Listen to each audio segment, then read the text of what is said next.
Warning, this video contains explicit language. Viewer discretion is advised. Oh, hey, Jimmy. Welcome to set. I don't know if you know or not, but today we're shooting on my Leica R Cine lenses. They're cine. What the fuck are you talking about, Jack? That's not a cine lens. That's a photo lens. You moron. Hey, Donnie, get a load of this guy. He thinks his photo lens is a cine lens. But I guess you've never heard of a cine-mod patented by Duclos. Shut the fuck up. Give me that.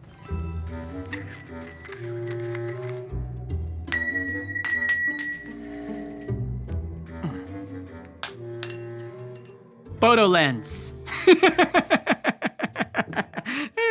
Can you put that back together, please? How about you feast your eyes on these real cine lenses, Jack? Consistency of colors throughout the line. And they have the same exact 300-degree focus rotation, so you don't have to recalibrate your little rinky-dinky follow focus motor. And a real iris ring that's actually declicked. And here's the best part. PL mount for professional. That's not what it stands for, Jimmy. Go ahead, you can hold one. Whoa, wait. Show me your hands. What? I want to make sure you wash your little mitts. I don't want no hot Cheeto dust all over my badass brand new cine lenses. Show me your hands. Okay, man. Chill out, dude. I don't eat Cheetos on set, bro. I see you over at Crafty, bitch. Fine. It checks out. Here. Okay. Yeah, I get it. I mean, it feels nice. Hefty. Like your mom. Very compact, but yeah, it feels solid. I mean, if I was a YouTuber, I might say that this lens is a beast. Cool. Wait, what's this? What the fuck? What is this? What? You got something against China, Jack? What are you, like a xenophobe or something? You anti-TikTok? No, I'm just saying that my lenses were made in Germany by one of the greatest lens manufacturers of all time. Have you heard of Leica, aka Lights? I fucking hate you. Go ahead, you can try them out. Test them against your Leica lenses. And I want a real test too, bitch. None of this fake-ass YouTube shit. I know how you YouTube boys do it. You'll do anything for the dollar, bending over for those corporate gods like them Crater boys. I don't want no paid advertisement. I want the truth and nothing but, Jack. And if you don't, I'll take your little scrawny ass outside and drag your face down the pavement and leave you for the birds. Not even your YouTube homeboys can help you now. You'll be begging for everyone's help on Threads. Jesus, Jimmy, you need to chill out, man. I think you need therapy, bro. Why? Because I was raised by a raging alcoholic who occasionally beat my mother? He only locked her in the basement once, but he can't help it. He's a product of his environment. His daddy used to drag him outside and beat him in the front yard of the garden hose so the entire neighborhood would know he don't raise no little bitch boys. Wow. You know, now that I say it out loud, I think you might be right, Jack. I think I do need to be therapized. Fine, I'll go to therapy, but don't tell your mom! Jesus, Jimmy, why the hell would I tell my mom? She doesn't even know you exist, man. But still, I want a real lens test, and no charts, Jack. I want real stuff. And you know what else? I want you to feature the greatest actor of all time, Nick Cage. Jesus, Jimmy, I don't know Nick Cage, man. You say you work in Hollywood full-time, bitch boy? Then give me Nick Cage! Jesus Christ, Jimmy, okay, man, I'll see what I can do.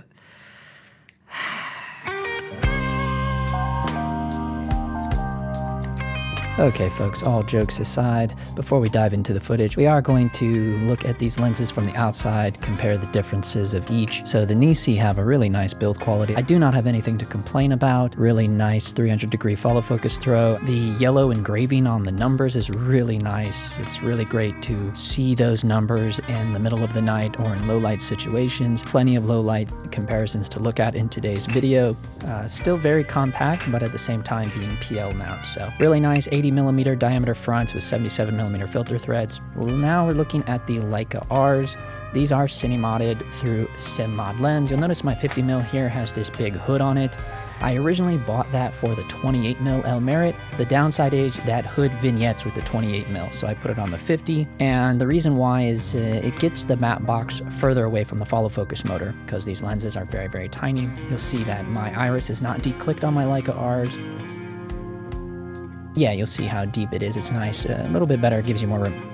Notice here, the biggest problem with stills lenses is what they call lens travel. Now watch as I rotate the ring on the 90mm there. Look how much the lens grows. That's always a big problem, in my opinion, with cine-modded vintage stills lenses. You don't have to worry about that with real cine lenses because they don't extend. Okay, folks, this is a recurring client of mine. I recently shot a music video for Dex. You can look him up online. And we were trying to really see if one of these lenses had more of a softening effect on the skin versus the other. And it is really quite hard to tell. On the day, it was a one-man band style, so I didn't even have an external monitor with me. We were just looking at the FX6 LCD screen. Neither of us could tell the difference, to be honest, which, you know, go figure. But even here on the big screen, looking at it on my 16-inch MacBook Pro, I still cannot really tell the difference between the two. However, I think more than just looking for a softening effect, it is more important to look at the reality that these lenses certainly do have a different color temperature to them. You can tell that immediately here in this side-by-side. But stay tuned because I do show some filters on these lenses later on in this video. But for the sake of this was a real-world example.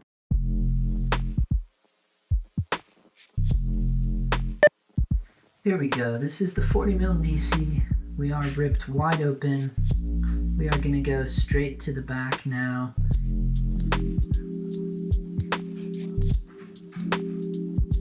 There's the midway point. Now we're gonna go all the way to the back. And we're on the tree back there. We're gonna come back to the middle point. And now we're gonna come back to the milk and cookies.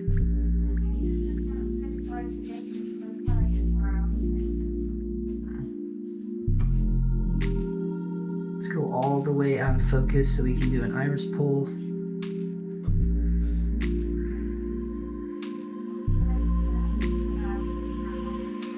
There's a slight flicker there, but it's not too bad. I'm gonna come back to the milk and cookies. Alright, that's the 40mm NiSi. Okay, here we are. We're on the 50mm Summicron Leica R ripped wide open. Here we go. Let me pan over just a little bit. I did adjust the framing for the tighter focal length. Here we go. We're going down to the milk and cookies. Let's live there for a minute.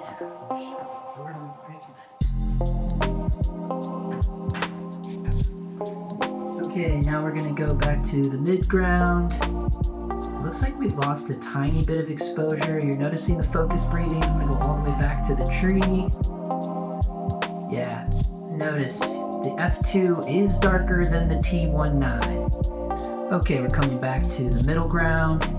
Now we're gonna come all the way back to the milk and cookies. And now we're gonna go completely out of focus here. And we're going to do the iris pull. There we go. This is the stop sign bokeh. Notice the stop sign bokeh there.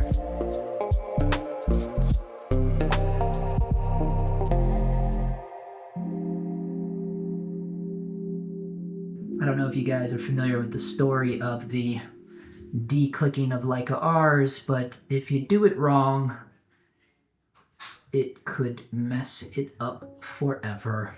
No, I think they can bring it back, but a lot of people have issues declicking the Leica Rs. Much darker here exposure. Lots of breathing going on. Let me pop off some of the ND, I think, to adjust for the exposure a little bit. Let's just open up the ND a little bit. There we go. Okay. And that's the Leica R Summicron 50mm f2. Okay, here we go. This is the NiSi 85mm. NiSi, let us start with going to the midground. Now we're gonna go all the way to the back.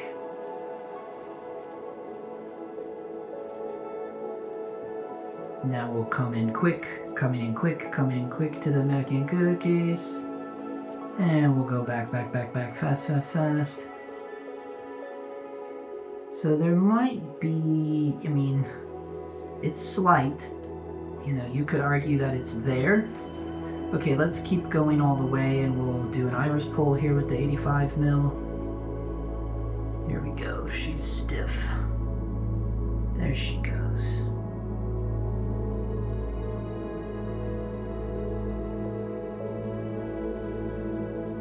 You see it start to kind of shift shape. It wants to do stop sign, but then it stops. It's not as smooth bokeh as the 40. You can really feel it pop. You feel that little pop in the end. It kind of falls into place there. It shifts a little bit. Okay, going back to the milk and cookies now. And let's see if I can get them all in focus here. It's a little hard, ripped wide open. There we go. And yeah. Okay, this is the 90mm Summicron Leica R. We're on the cookies right now. We're gonna go to the, where are we gonna go to the completely out of focus? We'll start with the iris pull. Notice that weird reflection we got in the upper, wow. Okay, here we go. If I can grab it. It's harder to get to these irises on these lenses. Yeah, let me drop the, hold on. Yeah, this is a bit of a pain in the ass. Okay, here we go. Still got the stop sign there.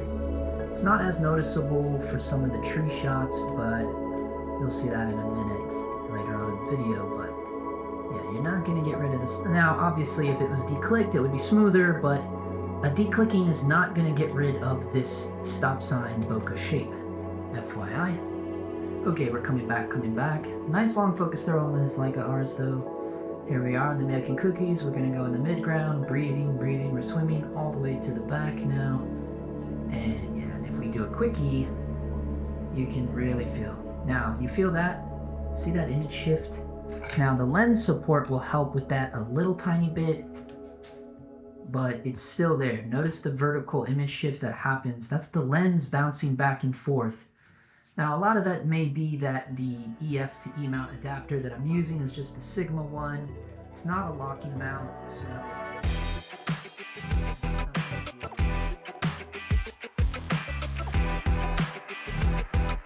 Anyways, I thought it'd be fun to take these lenses down to one of my favorite abandoned restaurants that I love to document for my film photography and see how well the Leica Summicrons cut in with these NiSi Cine lenses. I did not try to match them in post, so it'd just be a fun experiment to see how well they all cut together and see if they play well together. Yeah. No way. That's what I heard my history teacher told me once. Wow. That's cool, man. You have a Yeah. YouTube or something? Yeah, I do. Yeah. What's it called? It's just my name, Justin Phillip. Justin Phillip? Yeah, Cool, yeah. man. I'll look it up. All right, brother. Good, man. All right, you too. Yeah. You too.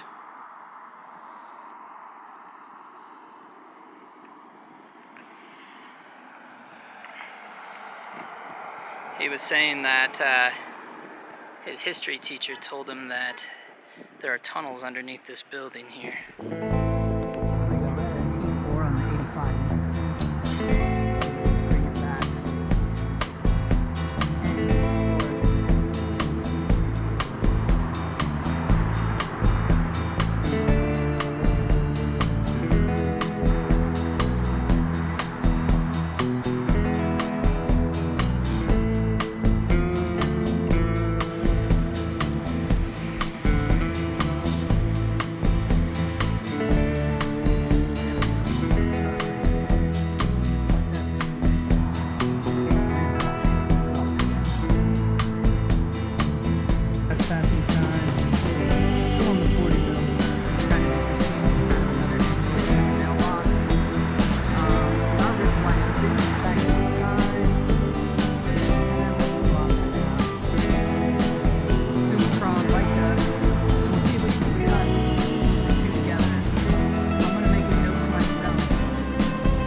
Let me play with the iris a little bit.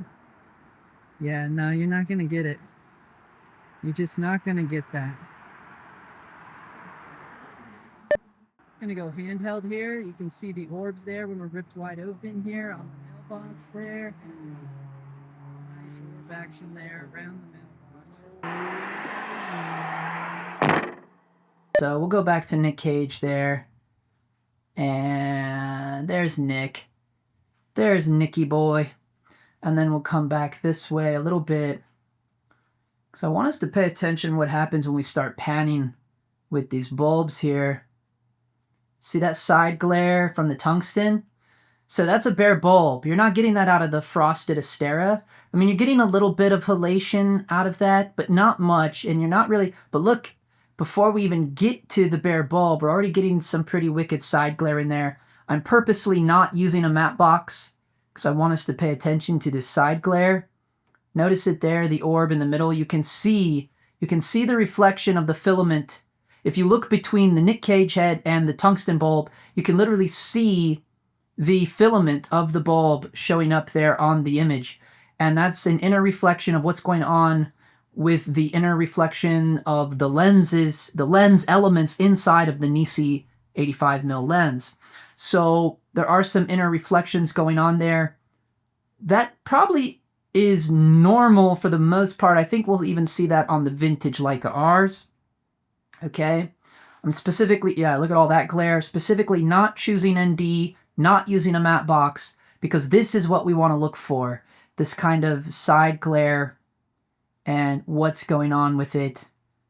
We are stopped down at T11, but I mean, obviously on jobs, yeah, you're probably going to use a matte box to fight those things, to control your contrast. You're probably going to have some filtration in there, so you're going to have inner reflections anyways from the light bouncing between the front element of the lens and the filters in the matte box. Okay, so what I'm going to do now is I'm going to rip it wide open. Watch your eyes here. We're going to rip this wide open, and I'm going to engage the auto ND here. One moment. Let's just flick this back on. There it goes. So now we'll see how much of this we can control wide open here with ND. Gonna go back to our boy back there. And then we're gonna come back up to the front. Very nice. There is so many, the breathing is almost non-existent on these NiSi lenses. I absolutely love that. Okay, we have Nick Cage back there. I like the way, so this is ripped wide open T19 here on the 85 NiSi. Look at that bokeh there on the front. And as we pull back in, so now let me go, let's do this. I'm going to slowly go back and notice, if you look at where the tungsten bulb is, and even on the Astera bulb there, if you look at the bottom, we do have a little bit of those little round orbs. So you're seeing where they got the motivation for the soap bubble bokeh that we see in the NiSi Athena tuned lenses, and we'll really see the differences later on. Me personally, I am not a fan of soap bubble bokeh. I know a lot of people are. I mean, I guess people are. That's why they would make that feature available in the Athena tuned. Me personally, I've never been a fan of soap bubble bokeh. I don't like fine edged bokeh. All right, so we're gonna come back here, and I wanted to see if the ND helps at all with those side glare. And yeah, so now it's really fighting against that. You're not getting any more of those wicked side glare options there. I'm just gonna keep it bokeh out for the sake of this test here. We're coming back, and yeah, we're not really getting much of that anymore. We're not seeing the reflection of that lens. So when you're on you're still getting a little bit of that side glare. Notice the bokeh on that little fake tree back there. Okay, Leica R 90mm Summicron. We are ripped wide open here at a T2. There you can see me stopping down. I'm going to crank it back open to F2. Right off the bat, you'll notice the breathing is there. It is way, way more present. Boy, you have to excuse my follow focus. It is squeaking like old brakes, man. So we are ripped wide open, so bear your eyes. I don't have any ND on. We're doing that for a reason right now. And we're going to come back to Nick. You can really see the breathing on the Leicas. I feel like the focus throw is just as good, though. The colors are very different from the NiSi. Here we go, and we're gonna just see how she handles flare and glare. This one controls it well too, certainly for how old these Leica Rs are.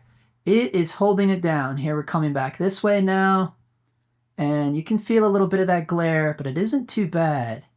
You do get more of that circly orb out of the vintage Leicas, that's for sure. Now we're gonna spin back over to the bare bulbs. Still ripped wide open at f2 here. Okay, coming back this way. She handles it pretty well though. Notice a little bit of that rainbow stuff. I'm on Nick right now, and now I'm gonna come back to the bulbs. Whoops, wrong way, I lied, I suck. Here we go. And okay, so what I wanna do now is I'm gonna start stopping down to see if we get that same kind of inner reflection like what we got on the other ones. What were we at, like an 11? So you'll notice that the f-stops are, there's an 11 on this. Let me pump back open. Look at that. This is an f11. Notice this weird like X pattern, but we don't have the weird reflection that we had in the NiSi. Sorry, that follow focus is brutal, man. We have a much interesting kind of X pattern going on here, but that reflection that existed between Nick Cage's head and the tungsten bulb is gone. However, if you look just to the left of the tungsten bulb, you do see those lines. You do see them, but they're part of an X pattern. Hold on, someone's flying a drone over my house.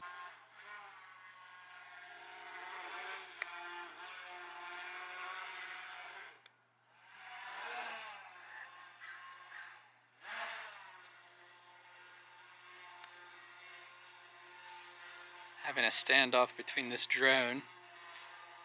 So if he's not careful, he's going to get caught in these power lines. I mean, he is right on top of these lines.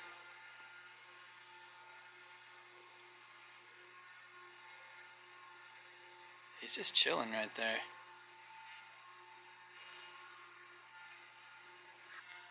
I'm not sure what he's doing though. Does he work for the city?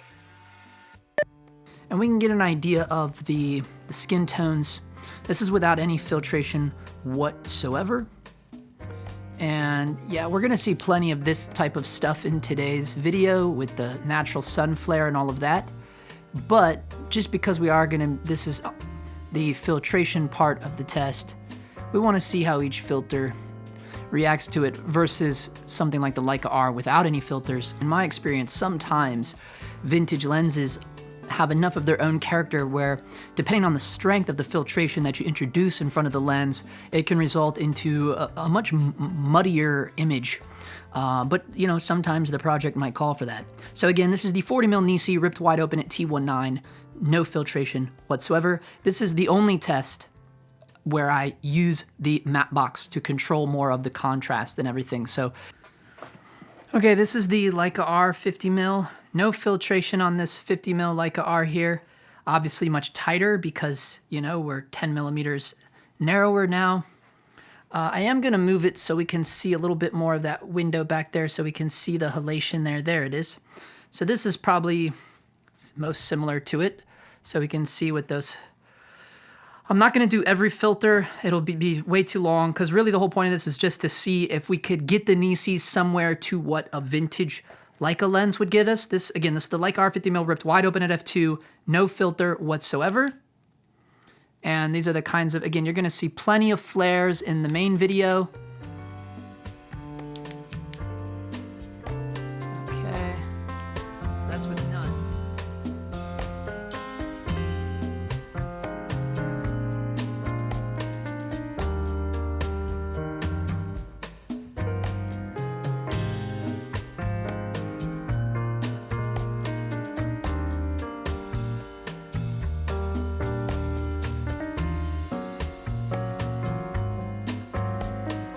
Comes one of my more favorite filters. I absolutely love Hollywood Blackmagic. Again, at its core, it is a classic soft. These are beautiful filters. These are probably the most used in Hollywood And yeah, you can see what it does with the flaring. It doesn't nearly wash out the way a classic soft does. You know, interesting kind of flares and very little halation out of this HBM, which I'm really surprised to see compared to the others. Yeah, let's see if it muddies up the bokeh. HBM does kind of dirty up the bokeh, again, because it is a classic soft at its core. Alright, so really it was just seeing if we could get a more vintage look by using one of Hollywood's most popular filters, that being the Hollywood Blackmagic half. You know, you're definitely getting softer, you're definitely getting more of a rainbow style flare out of the Hollywood Blackmagic. I compared all of my filters on the NiSi, but I'm gonna save that for another video. Here you can see the Leica R on the right and the NiSi with the Hollywood Blackmagic on the left. The Leica R is definitely pushing a much colder color temp, but this video is far from over. Let's get on with our documentary footage outdoor. Let's see some real sun flare. 40mm NiSi.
Okay, 85 NiSi, 85 NiSi here.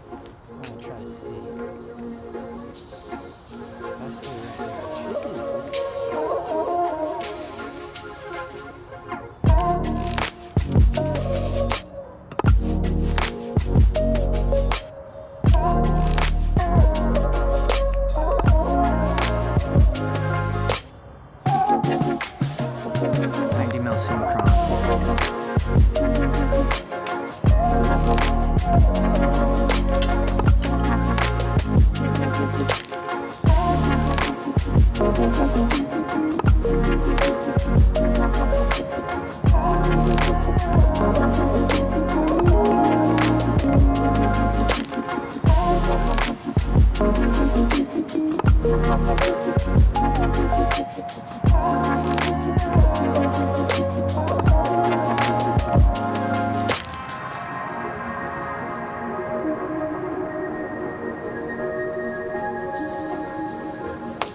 Okay, folks, we got to get to the bottom of this. You know, in all these versus videos, there's never a winner that is declared. So we're going to break the mold on this. We're going to declare a winner. And the biggest thing I want us to pay attention to is the color temperature differences between these two specific set of lenses. These Leica Rs, in this garage scene, it appears that the Leicas are pushing colder, but that's because they are a much warmer lens versus the NiSi. So pay attention to this, okay? The color temp in the garage was 5100 Kelvin. The NiSis are rendering actually quite nicely a little bit warm. So let's jump to that. Here you can see it. Look at the vector scope. The vector scope is very neutral here. But if we jump to the Leica Rs, not so much. Now it's pushing more to the colder end of the spectrum. But that's because the Leicas are a warmer lens. So if I go in here to the metadata and I change the 5100 to 6000, boom. Now it's pushing over the way of the NiSi, and now they're living in a more equal zone. Now, I do have a theory about this. And it is that these Leica Rs were made for analog photography, for film. And if you think about film, there's really only 3 flavors to choose from. You get daylight, 5600 Kelvin, tungsten, 3200 Kelvin, or monochrome, black and white. That's all you get, right? Whereas these NiSi lenses were designed for modern cinematography, high-resolution digital sensors. Now, there was a theory brought to us some years ago from the late and great Jeffrey Boyle, member of the ASC, I think also maybe the BSC. His theory was that digital sensors do have a native white balance of 5000 Kelvin. And you can do your own research on that, but I actually agree with him on that. This is a prime example of this, though. These lenses, these modern lenses, render naturally colder. That's why they look more neutral in this 5100 Kelvin garage setting versus the older film lenses, which are actually living more on the warmer end of the spectrum. And that's why you have to make them so much colder to get them to match the more modern lenses. In the cookie world, the room temp of this room naturally was 3500 Kelvin. You guys know I use my Sekonic color meter for literally everything. Okay, this was a little bit tricky because the green lights on the Christmas tree were basically lighting the entire room, but I was trying to counterbalance that. I wanted to keep the color on my milk and cookies very nice, okay? And I'm lighting them from above, a little C-stand arm with literally just one Astera Helios tube with the honeybee egg crate grid on it to keep it from spilling all over on that bowl of ornaments behind them. So with that being said, though, look at the Leicas, right? They are rendering quite nicely in this world of 3500. But if we jump to the NiSis, they're pushing further away. This is because it's a colder lens. So if I drop the NiSis down, let's just bring it down to 3200, boom. Now our cookie's cleaned up a little bit, and now we're getting something a little bit closer to what our Leicas were. This is what I'm talking about. The differences in color temp is a big, big deal. So this is why it's so important to do your tests on your lenses, whether you're going to the rental house and you get to experiment with a bunch of cool lenses for your next big project, or if you're just thinking of lenses to buy, or the lenses that you've already invested in, it's so important to test them in different color temperature settings. Really see where your lenses naturally sit, because they're all going to be a tad different. The way that these lenses, both the NiSis and the Leica, render the architecture of this new China abandoned restaurant. What's interesting to me is that I actually love the way that the Leicas render this architecture. I think that they do better on the building than they do on skin, funny enough. How much are you filming buildings versus skin, right? That's why it's so important to do all these different things. And also, this is completely uncontrolled lighting. The lighting is almost different from shot to shot just because it's all natural. It's dirty, it's one-man band, documentary style. I'm just running around this building doing shots, right? So obviously the contrast is changing, the lighting is changing, everything is changing shot to shot. And I specifically was not trying to match anything shot to shot, right? I don't do these videos to try to show off any sort of skill. I do these videos for educational purposes because I believe my audience deserves to make a educated guess on the gear that they're hoping or maybe thinking about investing in, right? So there's a reason for all of this always. All in all, I like the low-con look of the NiSi lenses. You know, even for as how modern they are, and they're so well multi-coated because they really do not flare at all. It's so hard to get the NiSis to flare. I'm really surprised that they maintain a low contrast look because I personally love a low contrast look. But the main difference is, which maybe you didn't catch this in the video, is these little weird UFO orbs that the Leica Rs get with the sun, you're not going to get that with the NiSis, right? I could not recreate that with the NiSis if my life depended on it. Look at this. I added at the end here, and I'm coming around, and it's not giving me anything. This is with the 40mm NiSi, right? It's just it's like really flare resistant. Whereas the Leica, boom, I mean, look at that. You know what I mean? So you got to keep that in mind. Now, for one, I love a good sun flare. I really do. But if you're going to take the flare, you got to take all the ugly with that, right? Which means the focus breathing, the stop sign bokeh, the inner reflections. You're going to take all of the nasty with you. And honestly, I don't know if it's worth it, at least not for me. You know, I did say at the beginning that maybe the Leicas didn't look actually that softer to me, but I think as I was editing this video, I realized like, no, the Leicas are definitely softer than the NiSis, not by much. However, though, that's why I included the filter test, because I do think, and I do show, maybe not in this video, but I've already done the test. I've used my entire filter kit on the NiSi lenses, so be sure you subscribe because that will be the next video to drop because I've already done the test. You can get a more softer look out of any modern lens. And you can really build any look you want with the use of filters. This has kind of been my message since I started on YouTube, but now I've spent a long time since I've done a filter video, so that's one of the reasons why I decided to drop the next one. But it's also because I've been using the same filter kit that I now have for about 3 years now, so it will be nice to demonstrate that to you, but I just couldn't make this video 2 hours long. In my opinion, I am going to declare the NiSis the winner of this test. I know that's straight blasphemy for all of my Leica lovers and vintage lovers, but it is what it is, folks. You know, the days of messing with the horrendous focus breathing, the image shift is huge. I showed that in the cookie scene. Let's just go back and review that because it is so bad. And this is what I'm talking about. The image shift is nuts. Let me turn off the color grade so we can watch this because it's going to... I mean, look at this now. The image shift is all over the place. It's bumping up and down. I'm talking about the vertical up and down, right? I'm not talking about the breathing. That's not the breathing. The image shift is something completely outside of the focus breathing. Watch it here. You can literally watch the image bounce up and down as you're racking back and forth. That's not breathing. Right? If it was breathing, it would just be zooming in and out. The image shift, the vertical image shift, is a huge defect of all of the vintage analog lenses that I've ever used, and I've used a lot of them. A lot of them. You can just go back and look at my archive on this YouTube channel. It is a lot, right? And it's a problem. A lot of that is maybe because, the mount isn't locked. So if you can get yourself a locking EF mount, or you can get yourself, maybe you're using the Mamiya Sakurs, get those things on a PL mount. Lock those suckers down because the image shift is brutal. Maybe it might still be there a little tiny bit because, again, these things were made way back before digital sensors were ever even dreamed of. But at the end of the day, I know I'm a huge fan of filters. I have a wonderful library of filters. Let me turn the grade back on. And that's what I want to do, and that's what I would choose moving forward, unless I could afford some really badass lenses. But yeah, not going to do that either. So at the end of the day, I don't know if the vintage lenses are worth it.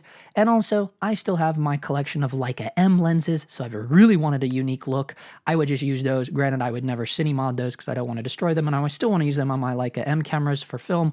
But however, if I really need a really unique look, I would just use the Leica M's and ditch these Leica R's. So that's the way it goes for me. However, with that being said, I do think now that I know the differences between that color temp, I think it's okay to mix a wider Leica R, say my Leica 28mm, with this NiSi duo, and I think it's going to be okay. We're going to wrap it up there. If you're still watching, holy cow, thank you for your support, guys, and